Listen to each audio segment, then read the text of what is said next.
जयति शरच्चन्द्रमुखो मुरारिः वृन्दावने रासविलासलीलः गोपीसहस्रैः परिवेष्टितो यः सदैव हृद्गोचर एव भक्तेः चन्द्रप्रभाचूर्णितमेघमध्यं रासोत्सवं तं प्रभुमेव वन्दे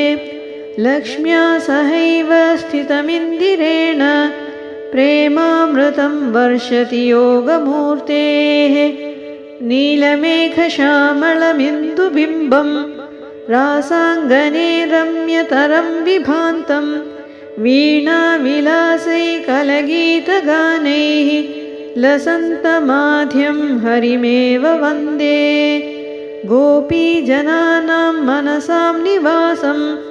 स्मिताननं मन्दतरं विभान्तं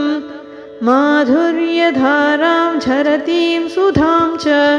श्रीरासनाथं प्रणमामि नित्यम्